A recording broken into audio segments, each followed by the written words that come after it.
तो दोस्तों आज हम पुष्प के बारे में जानेंगे। फ्लावर पुष्प तो आपने देखे होंगे और उनका इस्तेमाल भी कई जगह किया होगा, जैसे पूजा में या शादी विवाह में, कहीं भी। तो क्या कभी आपने सोचा है कि पुष्प यानी फ्लावर को प्लांट क्यों बनाते हैं? क्या उन्हें आवश्यकता है पुष्प का निर्माण करने की? तो इसे हम जानेंगे धीरे धीरे इस चैप्टर के अंदर कि आखिरकार एक प्लांट हर वर्ष पुष्प क्यों बनाता है या हर महीने क्यों पुष्प बनाता है। धीरे धीरे समझेंगे हम। तो पहले हम आज देखेंगे, हमारा तो आज 3 टॉपिक है जो कवर करना है। पुष्प की संरचना है पहला टॉपिक, दूसरा टॉपिक है पुष्प के भाग एवं उनके कार्य, और तीसरा महत्वपूर्ण टॉपिक है पुष्प का पुष्पीय चित्र। पुष्पीय चित्र मतलब फ्लोरल डायग्राम है, मतलब हम एक पुष्प को कैसे प्रदर्शित कर सकते हैं अपने कॉपी पे या फिर अपने डाटा में स्टोर करने के लिए। तो ठीक है, हम शुरू करते हैं बिना देर किए पहली रीडिंग से। पुष्प की संरचना, स्ट्रक्चर ऑफ फ्लावर।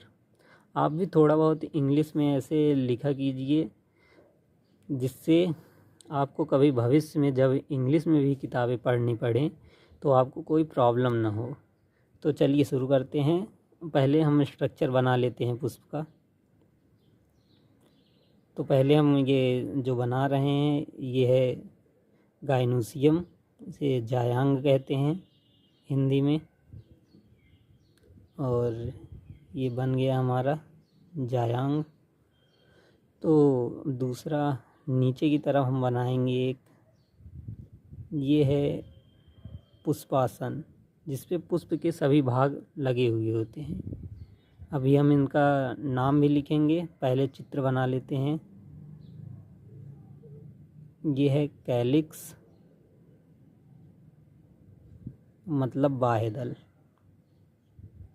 और ये है आपका पेटल या कोरोला भी कहते हैं। अभी बताएंगे हम आपको आगे कि पेटल कोरोला में क्या अंतर है, मतलब दल और दलपुंज में क्या अंतर है। तो अभी देखते रहिए, वीडियो में बने रहिए, आपको जानकारी ही प्राप्त होगी। और ये हम बना ले रहे हैं स्टेमन, मतलब पुंकेसर।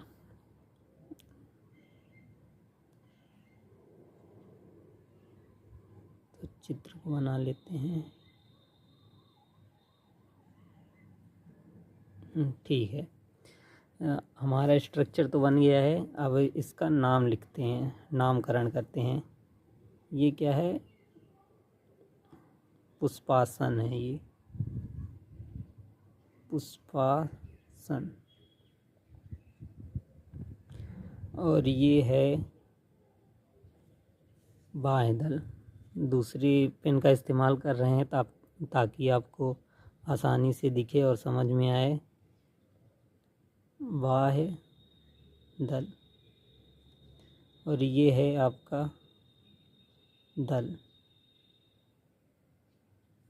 आप भी चित्र साथ में बनाते जाइए और नाम लिखते रहेंगे तो आपको भी याद होता रहेगा। ये है आपका पुंकेसर।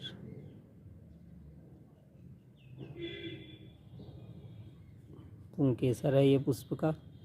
और यहाँ से जो स्ट्रक्चर है, इस पूरे भाग को हम कहते हैं स्त्रीकेसर।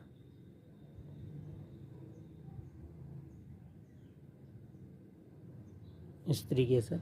अब इसका हम इंग्लिश में भी नाम लिख देंगे ताकि आप भी जानते रहिए इंग्लिश में क्या कहते हैं, आसानी रहेगी आपको पढ़ने में। तो इनके इंग्लिश नाम भी लिख लेंगे। पुष्पासन को कहते हैं थैलेमस, और बाह्यदल को कहते हैं सेपल, और दल को कहते हैं पेटल। इसे कहेंगे कार्पेल, और इसे कहते हैं स्टेमन। तो अब हमने तो नामकरण कर लिया है। अब एक एक भाग को अच्छे से अध्ययन करेंगे। पहला हम देखेंगे यहाँ पर बाह्य दल। पहला देखेंगे हम यहाँ पर बाह्य दल।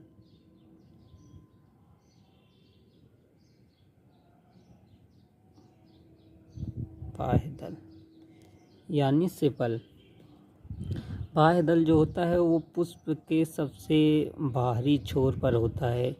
अच्छा, इससे पहले हम एक चीज़ और आपको बता देते हैं कि पुष्प जो है, पुष्प को अगर हम ऊपर से देखेंगे, मतलब ये जैसे ऊपर की साइड से अगर आप फूल को देखेंगे तो उसमें देखेंगे कि ऐसे दिखेगा, उसमें 4 संकेंद्रीय वृत्त होते हैं और जिस पे ये सब फूल के ये जो भाग हैं, मतलब बाह्य दल, ये सब उसी पर लगे होते हैं। पहले इसे समझ लेंगे तब उसे समझेंगे तो आसानी होगी। तो अगर पुष्प को आप ऊपर से देखेंगे तो ये 4 चक्र आपको दिखेंगे वर्ल जैसे, और सबसे बाहरी चक्र पे जो होता है इस पर कैलिक्स लगा होता है, यानी बाह्य दल लगा होता है। ये बाह्य दल का चक्र होता है, बाह्य दल। और इसके अंदर वाले चक्र पर दल लगे होते हैं, दल। और दल के अंदर वाले चक्र, दल के बाद अंदर वाले चक्र पर लगा होता है पुंकेसर। पुंकेसर। और सबसे अंदर वाले चक्र पे होता है स्त्रीकेसर।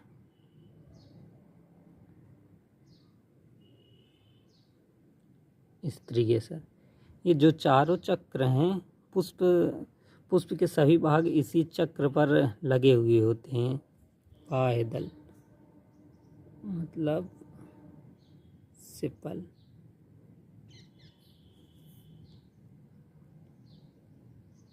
सेपल। हाँ, तो बाह्य दल देखेंगे हम। बाह्य दल क्या होता है? सबसे बाहरी चक्र, सबसे बाहरी चक्र पुष्प का चक्र।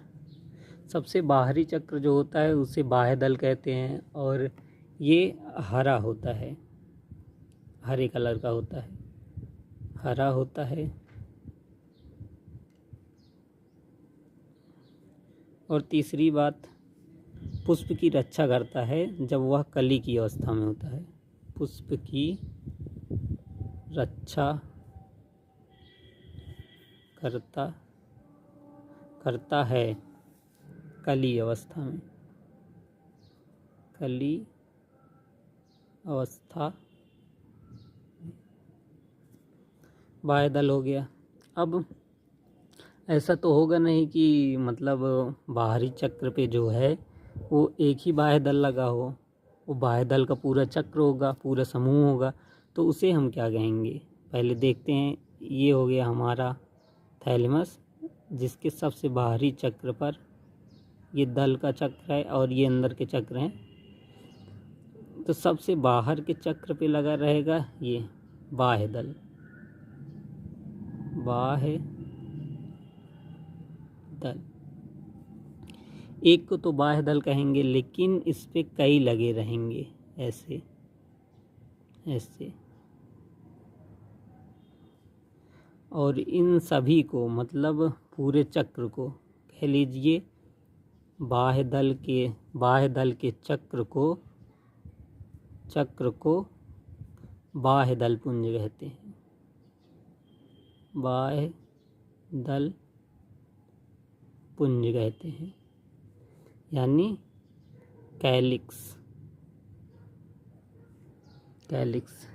या फिर एक चीज़ और कह सकते हैं, एक पुष्प में पाए जाने वाले सभी बाह्य दलों के, मतलब बाह्य दलों के समूह को,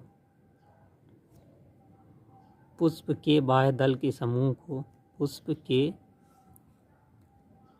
बाह्य दल के समूह को, बाह्य दल के समूह को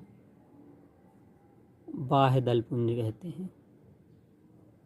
बाह्य दल पुंज कहते हैं। तो ये बाह्य दल हो गया। अब हम देखेंगे दल। दल किसे कहते हैं? दल मतलब सेपल। इसमें भी 2-3 खास बातें देखेंगे। दल जो होता है वो बाहर से दूसरा चक्र होता है और अंदर की तरफ से तीसरा चक्र है। तो दल जो होता है, दल का कार्य क्या है? ये परागण के टाइम कीटों को आकर्षित करने का काम करता है। लिख लेते हैं, परागण के समय कीटों को आकर्षित करना। कीटों को आकर्षित करना। दूसरा, ये चमकीले होते हैं और कलरफुल, मतलब रंग युक्त होते हैं। चमकीले और रंग युक्त और रंग भरे होते हैं, या रंग युक्त कह लीजिए, रंग युक्त होते हैं। ठीक है। तो दूसरा चक्र हम देख रहे हैं। दूसरे चक्र पर पिटल, यानी यहाँ थोड़ी गलती हो गई है, इसे सुधार लीजिएगा। ये होगा पिटल। पिटल। तो एक को कहेंगे दल और इसी तरह सारे दल के समूह, मतलब दल के समूह को कह देंगे हम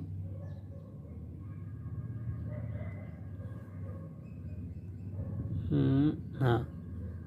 अब इस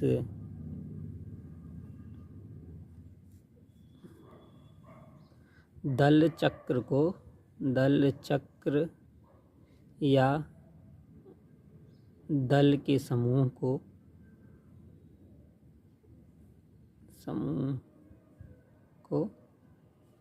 दलपुंज कहते हैं। दलपुंज यानी कोरोला कहेंगे। पुंकेसर यानी स्टेमन, जो बाहर से तीसरा और अंदर से दूसरा चक्र है पुष्प का, उसके बारे में जानेंगे। स्टेमन जो है ये नर जनन अंग है, मेल रिप्रोडक्टिव ऑर्गन है। किसका? पुष्प का। पुष्प का नर जनन अंग है। नर जनन अंग। और ये बनाता है परागकण, यानी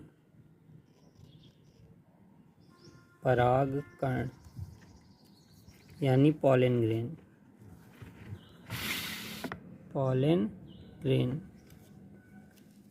और इसी पॉलन ग्रेन में पाए जाते हैं नर युग्मक। ठीक है। तो ये ध्यान रखने वाली बात है, इसी में पाए जाएंगे नर युग्मक।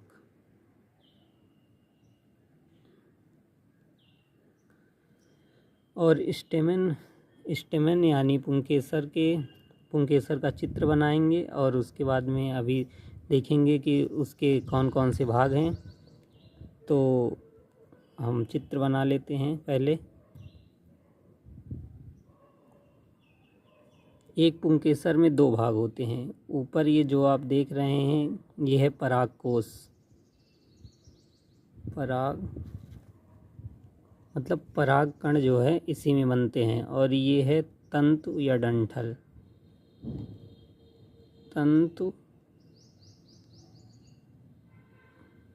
तंतु लिख लीजिए बस। और तंतु है ये फिलामेंट। और परागकोश इसे कहते हैं एंथर। और परागकोश में ही परागकण बनते हैं, परागकण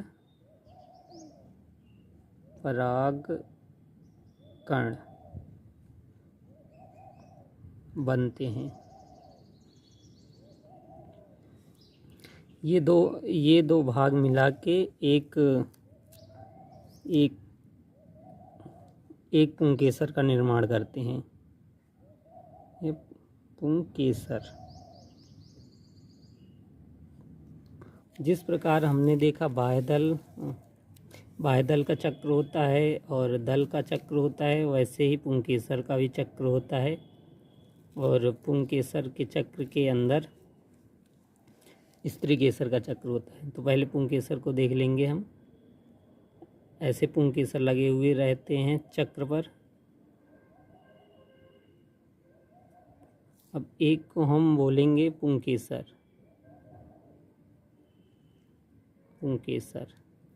और इसके चक्र को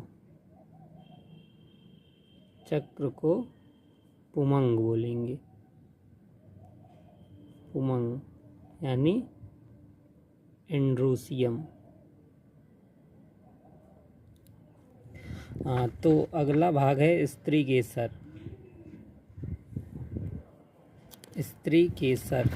जिसे हम कहते हैं कार्पेल।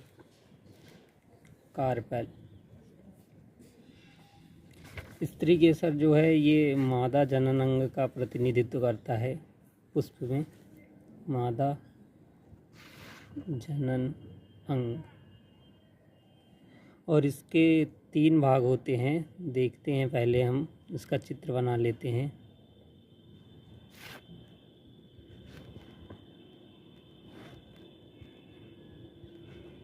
और ये सबसे अंदर के चक्र पे लगा होता है। अगर हम चक्र बनाएं ऐसे, ये सबसे अंदर वाले चक्र पर होता है। इसके 3 भाग कौन कौन से हैं? ऊपर वाला, सबसे ऊपर, जिस पे आके परागकण गिरेगा, उसे वर्तिकाग्र कहते हैं। स्टिग्मा।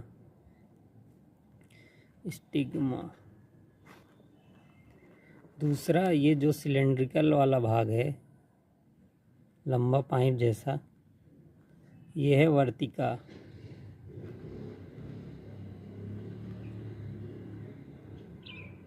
स्टाइल। और ये है सबसे नीचे वाला फूला हुआ भाग, इसे कहते हैं अंडाशय, ओवरी। इसी के अंदर बीज बनता है।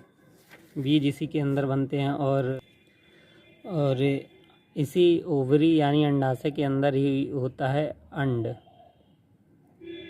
जिससे बाद में परागकण से आए हुए नर युग्मक मिलेंगे, और उसके बाद बनेगा युग्मनज, जो आगे बीज बनाएगा और नए पौधे के निर्माण के लिए जिम्मेदार होगा।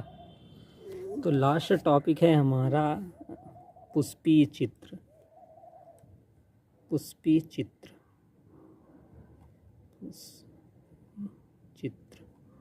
Floral diagram.